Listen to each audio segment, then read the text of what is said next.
त्यांना विचारायचा मला हे बघ सध्या मला मान्य आहे की ओंकारला जेव्हा मी घरी आणलं तेव्हा तुला त्याच्याबद्दल काहीही सांगितलेलं नाहीये, पण आता झालं गेलं विसर ना आता. हा, त्या गोष्टीला बरेच वर्ष झाली आणि त्याची शिक्षा तू त्याला कशाला देते की मला देणं हवी ती शिक्षा. तो तुझ्यातल्या मातृत्वाला अजूनही आसुसलेला आहे. माझं मातृत्व आणि तुमच्या त्या ओंकारला ही अपेक्षा माझ्याकडनं कधीच करायची नाही. त्यासाठी तुम्ही घरात ती ठेवली आहे ना ती शारदा, हे सगळं तिला सांगायचं. हे बघ मी म्हणतोय ते झालं गेलं ते सगळं विसरून जातात आणि आपलं आता वय झालंय. माणसाने इतकं अहंकारी राहू नये. कदाचित एक वेळ अशी येईल की म्हातारपणी तुला त्याला आधार मागावा लागेल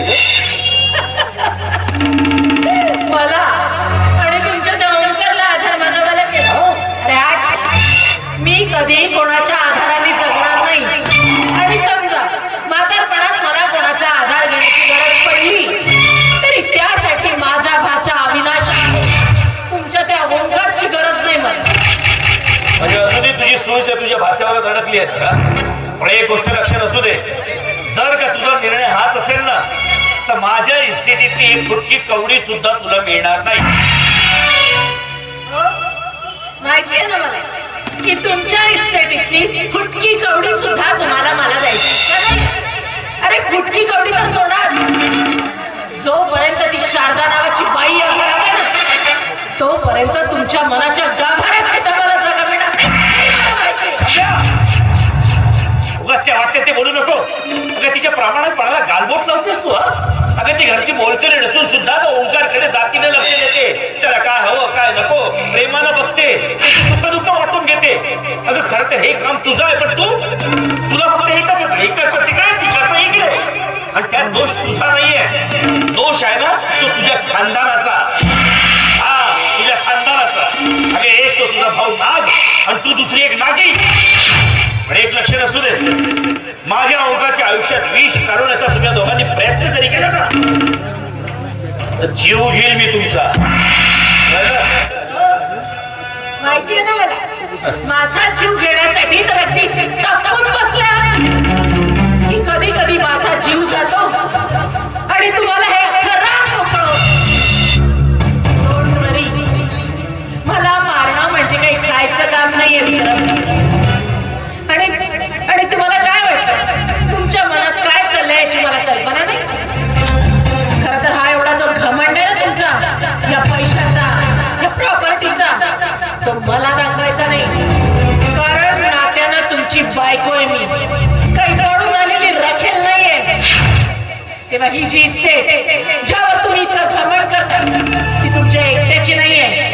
ही इस्टेट, ही संपत्ती, ही प्रॉपर्टी, हा पैसा तुमचा आहे ना तितकाच माझा देखील आहे.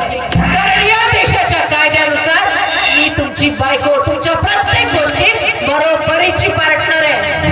म्हणून जे काही तुमचं आहे ना विक्रम ते सगळं माझं देखील आहे, अगदी इक्वल. छान. आता हे एवढं जे मोठं लांब लचक जे भाषण दिलं ना ते सगळं कळलंय आणि हे सगळं ठाऊक आहे मला. ही जी तू स्वप्न बघतेस ना ती कशासाठी तेही माहिती आहे.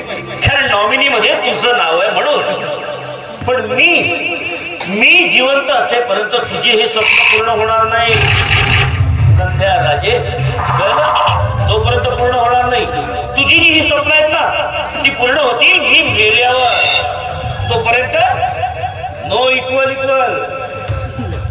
कळलं बेस्ट. हवाय बस बाकी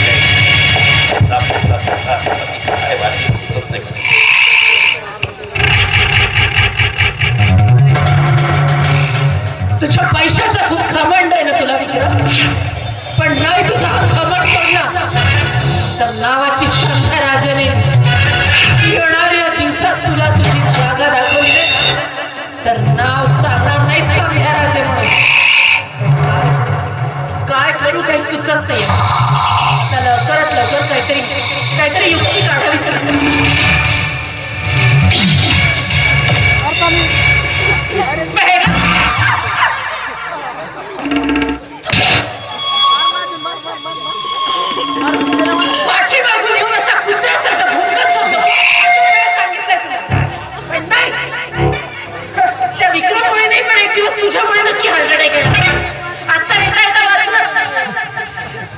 कशाला आला कोण ते? माझ्या लाडक्या बहिणीचे हाल बघायला. नाही ग बहिणा नाही. जेव्हापासून हा काटा या वाड्यात आलाय ना तेव्हापासून या विक्रमच्या मनात तुझ्याबद्दल निर्माण नाही, जागा नाही ग. कसलाही मान नाही, सन्मान नाही. कधी कधी तर असं वाटतं की विक्रम या वाड्याबाहेर काढून भीक तर नाही मागायला लागेल. काय वेळा वेळा आहेस की काय दादा? तो विक्रम आणि मला भीक मागायला लावला. मला अरे अरे भीक तर मी मागायला लावणार आहे ना. एक दिवस त्याच्याच घरातून त्याला बाहेर काढून त्याच्या हातात भिकेचा कटोरा दिला ना तर नाव सांगणार नाही मी संध्या राजे म्हणून. काळजी करू नकोस दादा, माझा सगळा प्लॅन ठरलाय. नाही म्हणजे बहिणा ही सगळी प्रॉपर्टी त्या ओंकारच्या नावावर झाली तर तुझं कसं होईल ग? नाही दादा नाही, इतकं सोपं नाहीये. तर इतकी वर्ष फक्त याच गोष्टीचं प्लॅनिंग करत जगते मी. अशी कशी ही सगळी प्रॉपर्टी त्या ओंकारच्या घशात? असं काहीही घडणार नाही, तू अजिबात काळजी करू नकोस. नाही म्हणजे आता विक्रमराजे वाटलं होतं की माझ्या विनंतीचा स्वीकार करेल, त्याचं दुःख दूर करेल. पण नाही ग नाही. आमचं काय आहे लोकांपुढे हात पसरा आणि भीक मागा, दुसरं काय ग? एक गोष्ट सांगू तुला दादा, तुझ्याकडे बघून ना मला ती एकच म्हण आठवते. ते काय म्हणतात, गाढवा पुढे वाचली गीता आणि रात्रीचाच गोंधळ बरावा. तशी गत आहे तुझी. अरे बाबा, जेव्हा मी तुला सांगते असं काहीही घडणार नाहीये. जे आपण ठरवलंय तसं सगळं घडणार. आणि हे सगळ्या गोष्टींचा तुला विसर जरी पडत असला ना तर कायम फक्त एकच गोष्ट लक्षात ठेव की मृत्यूचं दुसरं नाव आहे संध्या. आपल्या मनासारखं जर सगळं नाही घडवून आणलं ना तर नावाची संध्या नाही. माझ्या मनात जे आहे ते करून राहीनच.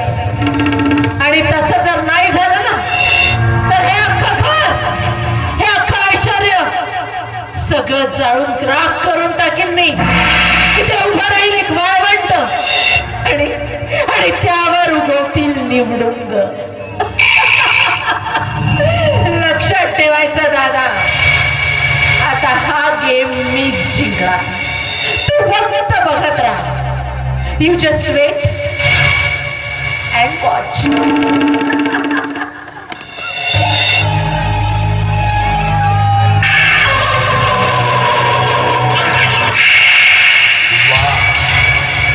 वा शिला शिंदे, वा बहीण संध्या म्हणते कशी मृत्यूचं दुसरं नाव म्हणजे संध्या. पण नाही, अरे मृत्यूचं दुसरं नाव शेलार शिंदे. आग अगदी बरोबर लागलेली दिसते. आपलं फक्त काय आहे त्याच्यामध्ये आणखी तेल होता. प्रॉपर्टी तेवढी कामाची. अरे आपला एकच सुचल न बाप बड़ा न भैया, सबसे बड़ा रुपया. आलोच बहना, आलोच.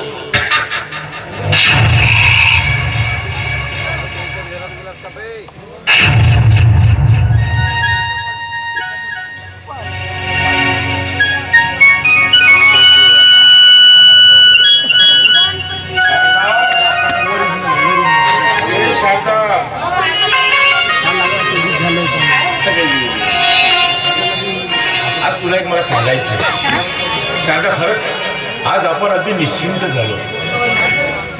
एवढी वर्ष लोटून गेली या वाड्यात, पण जीवाला कसली काळजी नाही की कसली हुरहुर नाही. खरंच ग, माझं स्वप्न होतं की आपल्या बाळाला एक मोठा माणूस बनवायचा, मोठा साहेब बनवायचा. आपण तर नाही बनवू शकलो, पण साहेबांनी त्याला सगळं काही दिलं. शिक्षण दिलं, मान सन्मान दिला, धन दौलत दिली आणि आपल्या घराण्याचा वारसदार बनवला. खरंच आज आपलं स्वप्न पूर्ण झाल्यासारखं वाटायला लागलं. खरंच आता आपल्याला कसलीही काळजी उरली नाही आहे ग. फक्त आता आपल्याला एकच काम करायचं आहे की झोपाड्यावर बसायचं आणि आपल्या ओंकारची लेकरं खेळवायची. पण काय ग ओंकार सकाळपासून गेलाय, तुम्ही काही पत्ता नाही अजून वापस नाही. सकाळपासून दिसलं नाही, माहिती नाही काय करतो कुठं. काही काळजी करू नको शारदा. हे बघ काही चिंता करायची गरज नाही आहे. साहेबांनी त्याच्यावर चांगलेच संस्कार केले आहेत. आता असेल आपल्या मित्रासोबत कुठं गप्पा गोष्टी वगैरे करा. चला आपलं कसं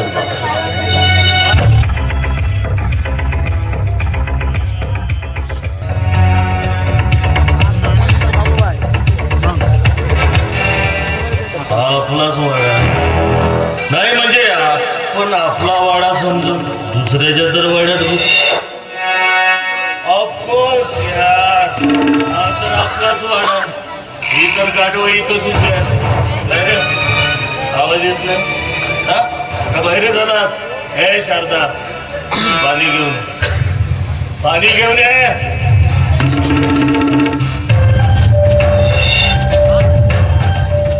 सुद्धा तू असा गाढवासारखा काय बघतो? पायातील बोटका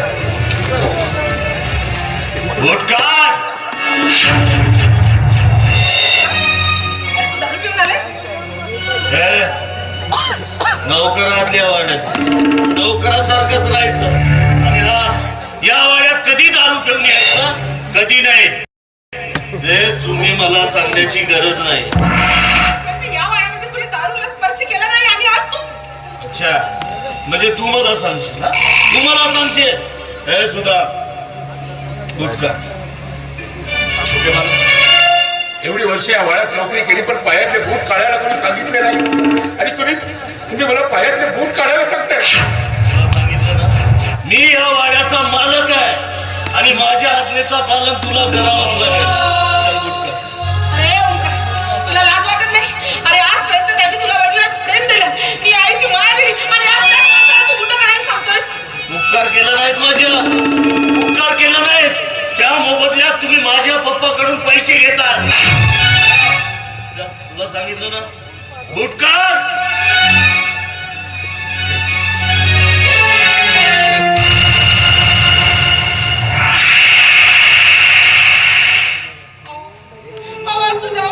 मला नाही बघत हे सगळं.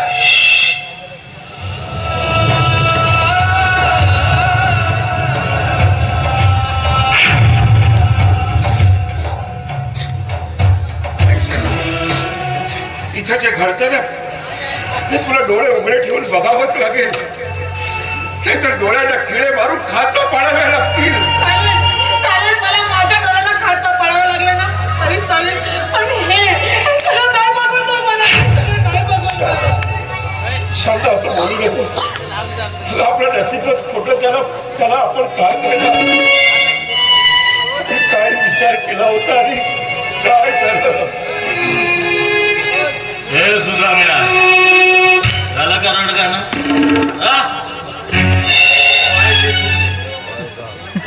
पाय चेपून दे माझे.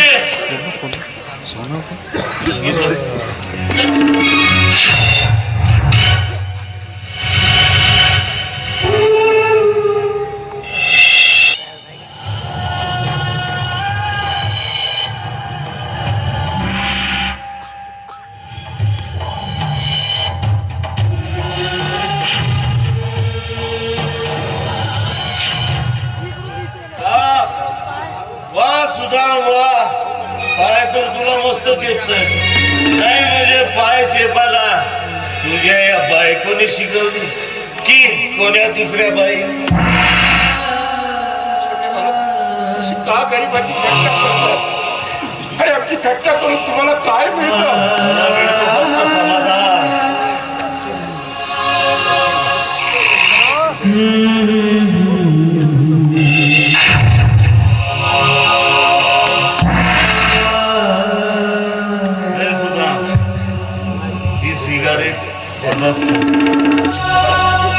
काय वेळेपणा चालू आहे?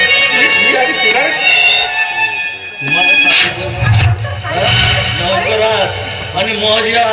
मला तुम्हाला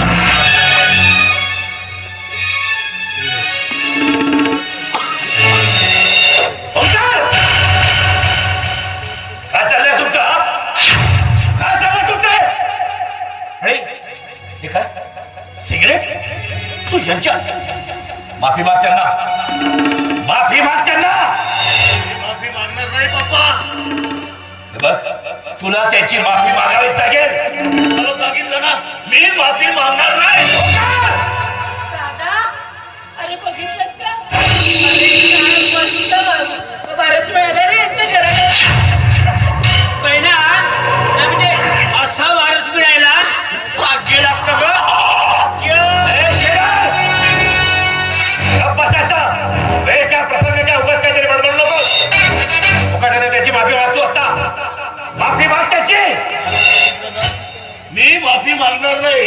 अच्छा म्हणजे मी यांची जर माफी मागणार नाही तर तुम्ही मला या वाड्याच्या बाहेर काढला. हो या घराच्या बाहेर काढेल तुला होय, तसंही तुमच्या या वाड्यात राहायची इच्छा नाही बाप्पा. बापून लेकराला सूट देण्याची तुमची लायकीच नाही. ओंकार!